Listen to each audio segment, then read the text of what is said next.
Canada's junior women's field hockey team is stuck in South Africa. They were in the country prepping for a tournament this month. Those games have now been postponed as participating countries suspend flights to the region over concerns about the Omicron variant. Now our team is stranded because of Canada's flight ban. So for more on this, we've reached Danielle Hussar in Potchefstroom, South Africa. She's part of that squad. Danielle, thank you for joining us. Want to know, how are you and the rest of the team holding up? Hi, thanks for having me. Yeah, the team, we've been holding up pretty well for the past week since the news broke. Definitely devastating news to hear that our tournament was postponed. It's something that we've been working really hard towards. And at this point, our top concern is just staying safe and getting home as soon as possible. And you were supposed to play at the International Hockey Federation Women's Junior World Cup. Of course, that's not going to be happening anymore. How does that feel to know that's something you've been working towards, that it won't actually be going ahead? Yeah, it was really heartbreaking for our team to find this information out, but understandable with the circumstances happening right now. We were working really hard this past summer and even achieved a great feat this summer, winning the Junior Pan American Championship. So we were really on a high going into this tournament, and there was a lot riding on it. So disappointing to say the least, hearing that it'll be postponed. Now, you spoke a little bit about, sort of waiting to find out how and when you're going to get home.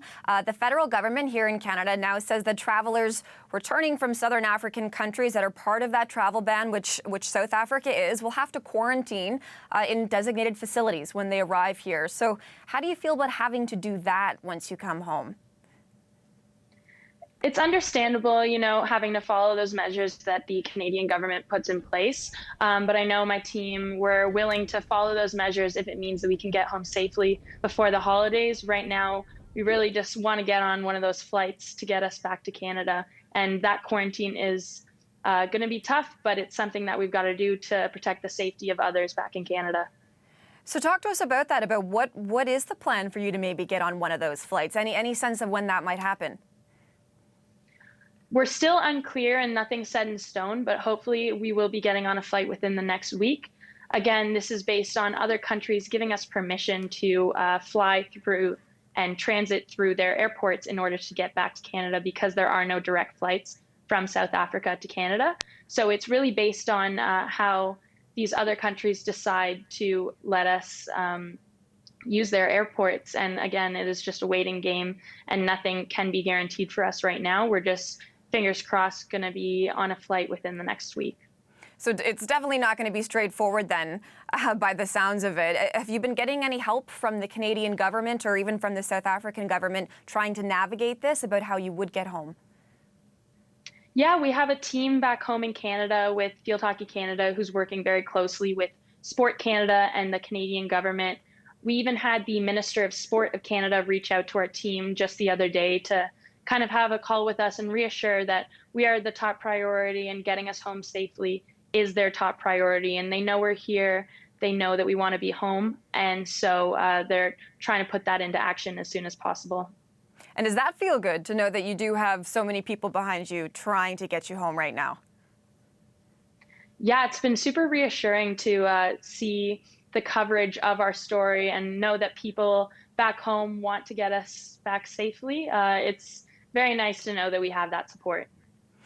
And Danielle, I understand that your team won gold at the Pan Am Games in Chile earlier this year. How have you been able to keep up that momentum, especially since you're now all stuck with one another? Wondering if there's sort of any team building coming out of all of this. Of course. So for the 2 days that we had training here before the news broke, we were working hard, doing about 3 sessions a day. And once we did learn that our tournament would no longer be happening this December, we still continued to train, but we started to try and incorporate some more fun activities such as kickball and some friendly competition during our practices, competing for prizes and stuff. Just something to keep the motivation up, because without a tournament to look forward to, sometimes it is hard to find that motivation. But we're a lot of driven athletes here playing for the junior national team. So at the end of the day, we're still going to continue to train while we have the facilities available to us and continue working hard.